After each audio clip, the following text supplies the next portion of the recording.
Assalamualaikum warahmatullahi wabarakatuh. Waalaikumsalam warahmatullahi wabarakatuh. Sahabat Hidayah Islam yang dimuliakan Allah Subhanahu wa taala. Apa kabar juga teman-teman yang ganteng-ganteng dan yang cantik-cantik di sini? Alhamdulillah baik. Alhamdulillahirabbil alamin. Sakinah, mawaddah, warahmah ya. Nah, kita sering mengucapkan kalimat sakinah, tapi kita sudah paham belum artinya? Belum ya? Belum. Ya, sakinah itu artinya tenang, tentram, damai. Nah, Islam memandang ketenangan dan ketentraman dalam rumah tangga itu adalah poin yang sangat besar, poin yang sangat penting. Kenapa? Betapa banyak keluarga-keluarga yang padahal notabene-nya dari orang-orang kaya, tapi tidak ada ketenangan. Nah, sekarang pertanyaannya, teman-teman tahu nggak di sini bagaimana mencapai sebuah keluarga yang sakinah, yang tenang dan tentram? Banyak duit, Tat. Ya, salah satunya ya. Salah satunya, tapi tidak jadi poin yang paling utama Oh gitu. gitu. Ya. Sering jalan, Tat. Sering apa? Jalan-jalan. Oh, jalan-jalan. Senang. Iya, Tapi senang kudu ya. banyak duit. Boleh. Bener kan? Balik lagi kan? Betul. Nah, akan saya sampaikan di sini ada 3 poin utama dalam Islam yang sebenarnya bisa menjadikan keluarga yang tentram dan tenang. Yang pertama itu adalah sejukkanlah rumah kita dengan lantunan ayat suci Al-Quran. Coba cek ke rumah kita masing-masing, teman-teman semuanya. Betapa banyak di antara kita punya Al-Quran yang bagus-bagus nih. Al-Qur'annya masih bagus, bahkan masih tersegel. Tapi itu cuman sekedar pajangan di rak-rak buku. Karena setan, kata Rasul, akan lari terbirit-birit dari rumah yang terbiasa dibacakan surat Al-Baqarah atau surat-surat yang lainnya. Tapi kalau di setel MP3 gitu gimana, Tat? Ngefan nggak, Tat? Alangkah lebih baiknya lewat mulut kita sendiri. Oh gitu. Iya, gitu. Kita lanjutkan dulu ya teman-teman ya. Boleh. Ya, ketahuilah sahabat Hidayah Islam semuanya, setan itu jenisnya macam-macam. Ada setan yang kerjanya gangguin orang sholat. Pertama, orang dibuat malas sholat, dibuat malas wudhu. Ketika sudah melaksanakan sholat, itu dibuat lupa rokaatnya. Ini rokaat kedua apa ketiga, 3, 4, 1 apa 2. Itu kerjaan setan. Udah nunjuk apa belum? Udah nunjuk apa belum? Ada juga yang masuk ke pembahasan kita sekarang, setan yang kerjanya ganggu urusan rumah tangga. Contohnya apa? Padahal suaminya punya istrinya udah cantiknya bukan main. Cantiknya bukan main, baik, perhatian. Tapi sayangnya suaminya jelalatan. Suaminya enggak bersyukur sama istrinya yang cantik. Akhirnya apa? Suaminya ngelihat perempuan yang lebih cantik di luar sana. Kalau yang lagi viral sekarang film Layangan Putus ya. Iya. Padahal di situ si Kinanya udah cantik kan, tapi ternyata Mas Arisnya ini ngelihat ada cewek yang lebih cantik. Ini adalah bentuk dari kurang rasa bersyukurnya suami terhadap istrinya yang cantik. Kenapa bisa demikian? Ini adalah hembusan dari setan yang jenis ini. Kenapa bisa setan ini makmur di rumah ini? Karena tidak diusir dengan lantunan ayat suci Al-Quran. Rasulullah pernah bersabda, "Man kana yu'minu billahi wal yaumil akhir falyakul khairan aw liyasmut." Kata Rasul, siapa saja yang beriman kepada Allah dan hari akhir, maka ucaplah kalimat yang baik-baik atau diem aja. Begitu juga suami ketika mengomandoi sebuah hal kepada istrinya, itu harus komando-komando hal yang enak didengarnya.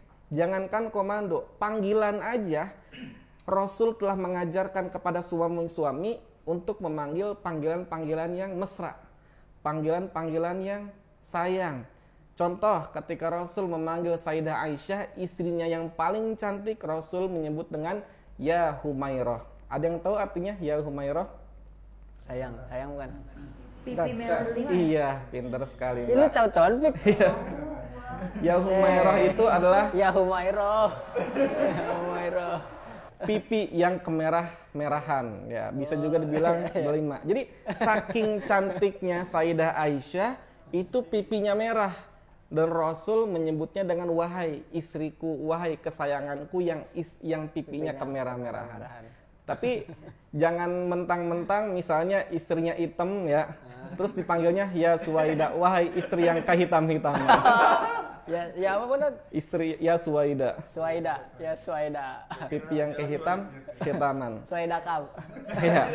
Nah, panggillah dengan panggilan-panggilan yang baik, istrinya cantik, Neng Entik misalnya kan, wayang Neng yang cantik. Misalnya istrinya imut, Neng Emut, kan? Iya. Jangan sampai suaminya ketika memanggil istrinya dengan nama-nama yang aslinya, namanya Sinta dipanggil Sinta, kan nggak enak, mesranya kan nggak ada, ya gitulah. Nah, ketika marah pun harus diucapkan dengan kalimat-kalimat yang baik. Hal ini pernah dicontohkan oleh ibunda Imam Masjidil Haram, yakni Imam Sudais. Teman-teman udah ada yang umroh atau haji? Alhamdulillah Tat. Cuma dapat undiannya doang. Undiannya doang ya. Alhamdulillah. Pasti Pak Siwa ketemu namanya Imam Sudais. Nah, Imam Sudais itu salah satu imam di Masjidil Haram. Nah, Imam Sudais ini ketika kecil itu terkenal sebagai anak yang bandel. Sering usil sama orang tuanya. Suatu ketika Imam Sudais ini mengambil kotoran onta, kalau di kita kan banyaknya kambing ya, atau pup kucing lah. Di sana banyak kotoran onta. Diambil kotoran onta, dibundel-bundel, dilempar ke ibunya. Ternyata nggak kena ibunya. Ternyata pada saat itu ibunya lagi masak sop daging. Kena daging. Masuk ke dalam sop dagingnya. Kira-kira orang tuanya Imam Sudais marah apa enggak? Marah banget. Iya. Tapi ternyata marahnya Imam Sudais mengeluarkan kalimat-kalimat yang doa. Ya Sudais, idhab anta asallahu ayyaj'alaka imaman lil haramain. Wahai Sudais, pergi kamu, semoga kamu jadi imam Masjidil Haram. Oh gitu. Bayangkan, sekarang jadi imam Masjidil Haram. Berarti gitulah minta doanya. Iya. Anak setan. Iya.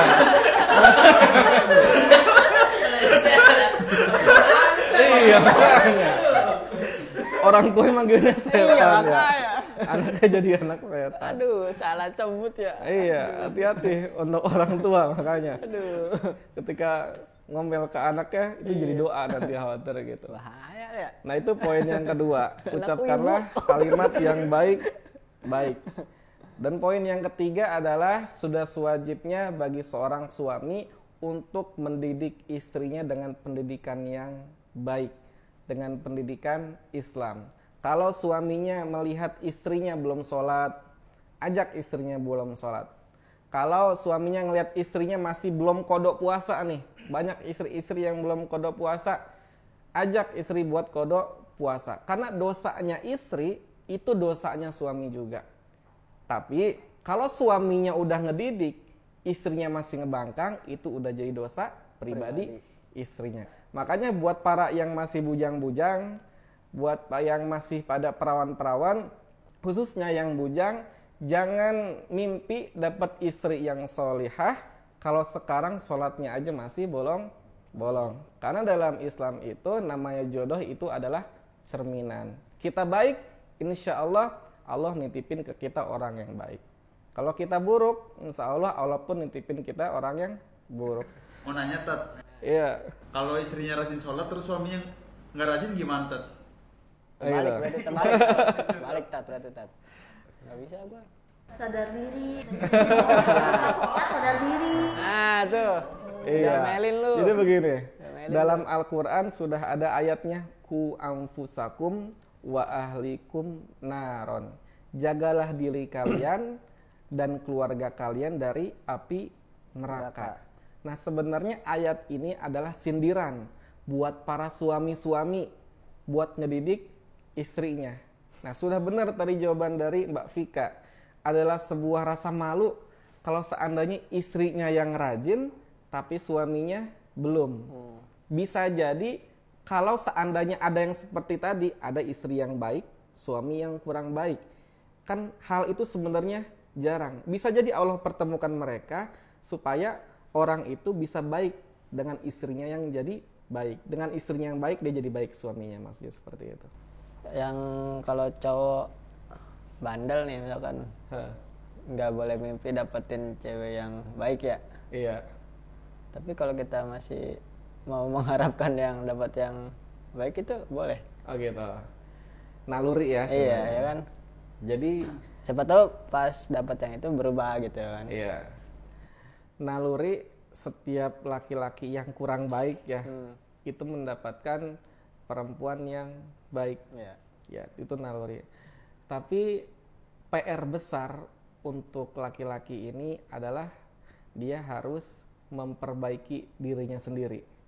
Jadi seperti itu. Memperbaiki dirinya sendiri. Contohnya seperti ini. Ada seorang penghafal Quran, perempuan penghafal Quran, udah hafal 30 juz. Kan sekarang banyak penghafal Quran dari para wanita. Pasti dia mengimpikan calon suami yang Qurannya juga bagus. Namun kenyataannya misalnya kedatangan seorang laki-laki, ketika datang ke rumah orang tua si wanita, jangankan membaca Al-Quran, jangankan hafal Al-Quran, ternyata dia masih belum lulus Iqra 3. Misalnya seperti itu kan. Walaupun dalam keadaan seperti itu terlihat orang-orang sekitar menghormati, bapaknya menghormati kedatangan si orang tersebut, si perempuannya menghormati, tapi ada rasa merendahkan, ada rasa menyayangkan, yang datang itu bukan seperti yang diimpikan oleh orang perempuan yang hafizah Quran. Kecuali, mungkin ini sangat jarang ya, kecuali si perempuannya ini bisa menerima apa adanya dan berniat buat ngajak orang tersebut supaya bisa menjadi orang yang baik juga, solihah juga. Jadi seperti itu. Berarti mimpi mah nggak Wajar, apa-apa kan nggak Tat, ya? apa-apa. PR-nya memperbaiki diri. Pak Ustadz, Iya. kalau misalkan jadi seorang istri, kalau mau ngapa-ngapain harus izin sama suami ya. Iya. Nah kalau misalkan suami harus izin ke istri nggak sih kalau misalnya dia pulang telat atau mau pergi kayak gitu, harus bilang ke istrinya atau enggak? Iya. Baik. Langsung gua kabarin. Iya. Kita ambil contoh dulu ya. Mas dulu ya, Mas. Ya, kita ambil contoh dulu Mbak ya. Mas, ketika Mas pulang telat nih dalam kehidupan sehari-hari, itu biasanya ngabarin apa enggak biasanya? Ngabarin. Oh, ngabarin. Kenapa Mas biasanya ngabarin? Suruh nyebut dulu soalnya. Suruh nyebur. Jemput. Oh, jemput. Suruh Ya, nyebur seperti deh. itu ya. Ya jadi begini Mbak, itu pertanyaan yang cukup bagus ya, nggak kalah bagus dengan Kang Ando. Ah bisa aja Ustaz. Iya. Ketika istri itu mau keluar rumah, istri pengen belanja kemana ya, itu sudah seharusnya izin sama suami. Bahkan dalam hadis dikatakan, satu langkah istri keluar rumah tanpa izin suami, itu ada laknat dari para malaikat. Nah tapi ketika suami ini pengen melakukan aktivitas, secara agama sebenarnya tidak harus izin. Bahkan mohon maaf, dalam Islam poligami pun sebenarnya tidak harus izin.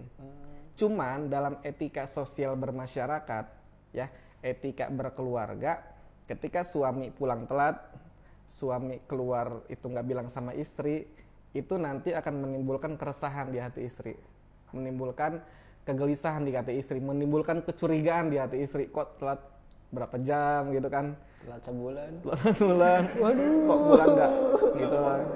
Jadi sebenarnya seperti itu. Tidak ada keharusan dalam Islam, tapi dalam sisi nilai sosial itu tetap harus mengabarkan suami kalau mau kemana-mana, kalau mau telat segala macam kayak gitu. Ustadz, saya mau nanya. Iya. Gimana misalkan hukumnya kalau ya dalam rumah tangga itu yang bekerja hanya istrinya, jadi suaminya tuh nggak bekerja dan hanya di rumah gitu, hukumnya gimana ya Ustadz? Iya. Baik sekali. Dengan Mbak siapa, Mbak? Vina. Mbak Vina ya. Masya Allah. Masya Allah. Masya Allah, tabarakallah. Dalam Al-Quran pun telah dijelaskan ar-rijalu qawwamuna 'alan nisa. Dari ayat ini sudah dapat kita ambil pelajaran bahwa yang sebenarnya sudah kewajiban mencari nafkah itu laki-laki. Itu laki-laki sudah kewajiban mencari nafkah. Kalau seandainya dalam kehidupan sehari-hari yang bekerja itu adalah seorang istri, dan suaminya itu tidak bekerja, berleha-leha saja di rumah, itu adalah sebuah kezoliman dari pihak suaminya. Karena hak nafkah itu hak istri. Suami kewajiban memberikan nafkahnya. Kecuali Ada kesepakatan mungkin ya. ada hal lain, misalnya kecuali dalam hal yang darurat. Misalnya si suami benar-benar nggak bisa keluar rumah. Contohnya sakit. Kakinya mohon maaf pincang, yang benar-benar kalau keluar rumah itu bisa membahayakan dirinya. Ya, itu sesuai kesepakatan, silakan istrinya mencari nafkah di luar, itu bagus malah. Saya acungin jempol ya. Tentu orang-orang juga mengacungkan jempol. Nah, tapi di rumah suaminya pun harus bergantian, bertukar tugas. Suaminya nyuci piring, jagain anak, Ngantar sekolah. Ya. iya ngantar sekolah nggak bisa kan, tadi nggak bisa keluar. Nggak boleh. Nyuci juga, jadi bisa bertukar pekerjaan. Kalau seandainya memang suaminya nggak bisa keluar rumah, Tat, mau nanya lagi, kalau sama suami istri itu berantem, terus kalau lagi berantem pergi dari rumah gimana, Tat? Kayak nginep di rumah orang tuanya atau gimana? Itu gimana? Oh, Atau Apa lu mau berantem? baik. Ketika istri ini pergi dari rumah, jangan melulu suami menyalahkan istri. Bisa jadi ada kesalahan besar di pihak suami yang membuat istri itu tidak nyaman. Ya. Jadi suami jangan membentang dia kepala rumah tangga, ngeliat istri wah keluar rumah, wah nggak boleh itu. Harus berkaca diri dulu. Nah, dalam keadaan demikian, misalnya lagi suaminya udah mengajak buat istrinya, "Bayu balik ke rumah lagi." Tapi istrinya nggak mau. Nah, dalam hal seperti itu, cari orang yang bisa menjadi penengah. Ya, makanya dalam Al-Quran pun dijelaskan, fa in khiftum shiqaqa bainahuma fab'atsu hakaman min ahli wa hakaman min ahliha. Contohnya seorang suami benar-benar nasihatnya tidak bisa didengarkan sama istrinya. Ayo kita pulang, saya mau berbuat baik lagi nih, saya nyesel, saya dosa apa yang kemarin. Tapi istrinya nggak mau lagi, cari orang yang bisa didengarkan. Contohnya, Dakwah. Mas mencari tokoh masyarakat. Tokoh masyarakat nih. Kang Ando, tokoh masyarakat. Hadirkan Kang Ando. Mantap. Yang suaranya itu bisa didengarkan. Suara rakyat. Terkadang istri bisa muak dengan perkataan suami, walaupun perkataan suami ini perkataan bagus, tapi istri muak. Itu kenapa? Karena suami pun nggak benar. Itu hal wajar. Ketika orang mengucapkan hal yang benar tapi nggak didengarkan, itu kan ada PR dari orang yang berbicara. Kenapa bisa seperti itu? Cari orang yang bisa didengarkan. Kang Ando datangkan, nah, Kang Ando akan memberikan nasihat-nasihat. Nah, saling introspeksi diri. Permintaan. Oleh karenanya Syekh Ali Jaber pernah berkata ketika beliau masih hidup, dan ini pelajaran buat para suami istri. Jadi Syekh Ali Jaber ini ketika mau tidur, dia selalu introspeksi sama istrinya. Dia nanya ke istrinya, istriku, hari ini ada nggak kira-kira perbuatan saya yang membuat hatimu terganjal? Suami bilang seperti itu. Sama istrinya pun juga, suamiku, ada nggak hari ini yang membuat hatimu terganjal gitu kan? Karena yang namanya keterbukaan dalam rumah tangga itu sangat penting. Ketika suami kredit handphone, istri tidak tahu, itu menjadi masalah. Karena istri nggak dianggap, seakan-akan nggak dianggap. Harus ada keterbukaan. boleh nanya nggak, Tat? Ya bagus pertanyaannya. Kasih sepeda. Kasih sepeda. Jadi kan gini, Tat. Kan lagi ngomongin suami istri kan? Ya. Enggak juga. Oh iya, enggak juga ya? Makan masih banyak apa ya, suami istri yang belum punya anak gitu ya. Boleh nggak sih, Tat, kalau suami istri itu ngadopsi spirit doll? Aduh. Iya, mulai udah kayak boneka santet. Mau dijawab yang perempuan mungkin. Mau jawab nggak? Ya. Kang Ando mungkin memberikan jawaban. Saya nggak bisa jawab tadi. Iya. Speechless saya, kaget. Ya. Sepengetahuan saya ya, yang saya lihat sekarang kan lagi ngetren tuh spirit doll. Kalau bahasa Indonesianya Boneka arwah. Ya. Nah, Arwahnya di sini. sebenarnya ketika ada orang yang memelihara sesuatu, memelihara Hewan. pas bunga ya, ini kan bunga bohongan ya misalnya. Oh iya benar. Dia memelihara sesuatu, seneng aja ngelihatnya, itu mubah-mubah aja. Terus ketika kata Kang Ando tadi melihara hewan gitu kan, tapi hewan yang bukan hewan yang buas ya, Hewan purba. hewan burung misalnya kan. Hewan purba. Karena seneng, itu mubah-mubah aja. Tapi permasalahannya ketika ada orang yang dia tuh memelihara spirit doll atau boneka arwah, ada sebuah keyakinan di hatinya ketika dia memelihara itu ada keberuntungan yang datang. Seperti itu kan. Nah, ini adalah sebuah kemusyrikan. Gitu lah. Karena dalam Islam, kalau kita menganggap ada keberuntungan yang datang selain dari Allah, itu udah musyrik. Contoh sedikit dosa-dosa musyrik yang tidak kita rasakan, contohnya ketika kita awal bulan kita mendapatkan gaji, ya dari gaji kita bisa kenyang misalnya ya, dari gaji kita bisa beli ini beli itu, kita menganggap bahwa kenyangnya kita, barang yang udah kita beli itu hasil dari perusahaan yang kita kerja, tok murni, itu udah musyrik. Tapi kalau kita menganggap kita kenyang, gaji itu hanya wasilah dari Allah, itu tidak musyrik. Begitu juga dengan boneka yang tadi, itu bisa menjadi musyrik. Kalau kita nganggap ada keberuntungan setelah kita melihara, apalagi kan cara meliharanya kan agak lebay ya. Iya, kasih Dicari makan. pembantu ya. Kasih makan. Dikasih makan, cariin pembantu, dikasih spray yang bagus. Ini kan hal yang berlebihan. Bahkan harganya mahal. Nah, dosa selanjutnya itu adalah mubazir. Kenapa duit yang puluhan juta itu nggak dilemparkan aja? Kasih ke bujang-bujang yang nggak punya duit buat nikah. Kan gitu. Oh, kasih ke gua aja. Jadi itu musyrik. Ketika ada orang yang memelihara spirit doll dengan keyakinan ada keberuntungan. Jadi nggak boleh kita menganggap seperti itu. Berarti adopsi anak spiritual nggak boleh tetap ya? Iya nggak boleh. Lu ada-ada aja udah guys ya. Emang kagak tokcer apa? Aduh. Lu kurang. Mau nanya Mas? Ya. Jadi masalah tadi Mas Jawa yang tokcer.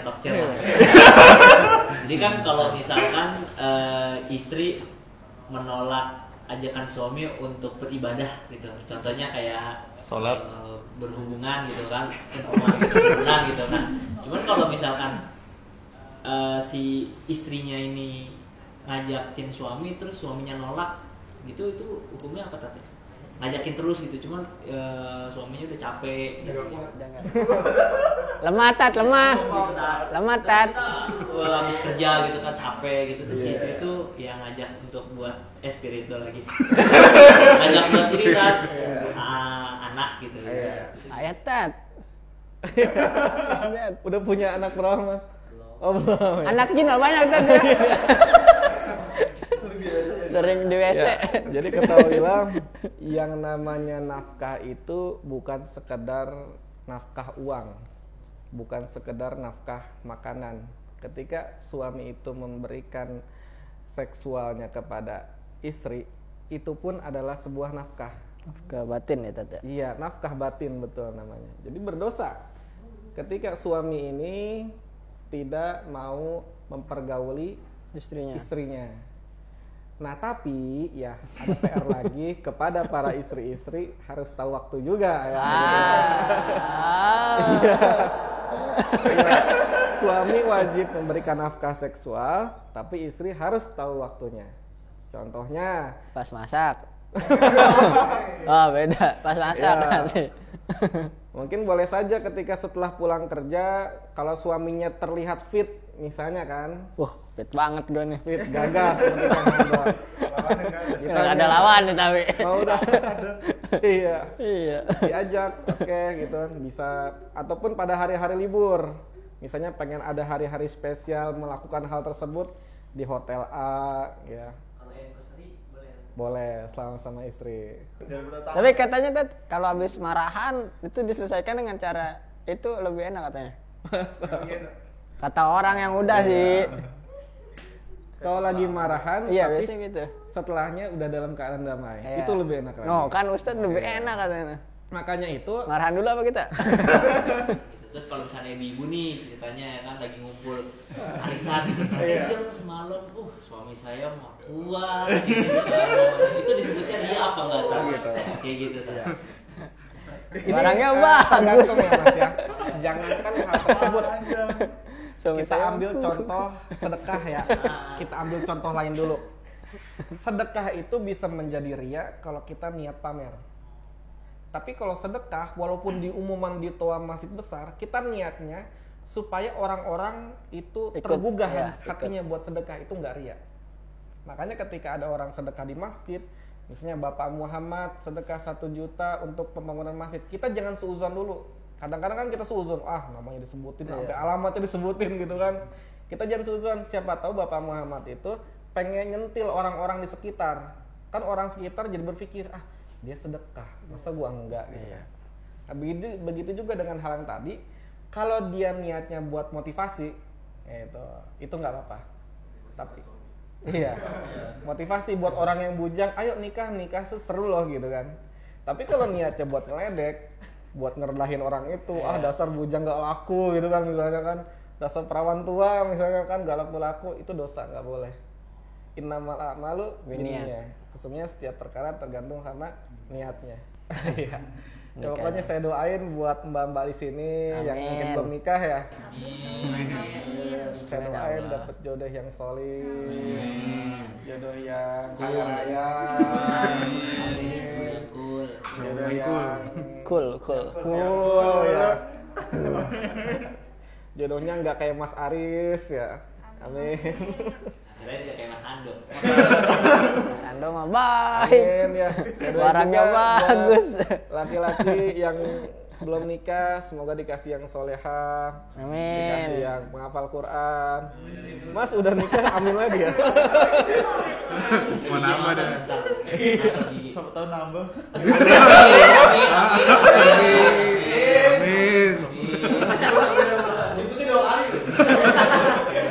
Gini live begini. Baik, terima kasih buat teman-teman semuanya. Jadi inti yang dapat saya sampaikan di sini, sebuah pernikahan itu adalah sebuah hubungan yang sakral. Yang terpenting dalam pernikahan adalah sebuah ketenangan atau sakinah. Ya. Setelah rasa tenang itu ada, Allah akan menghembuskan rasa kasih, rasa sayang di dalam hati setiap suami dan istri. Wassalamualaikum warahmatullahi wabarakatuh. Waalaikumsalam.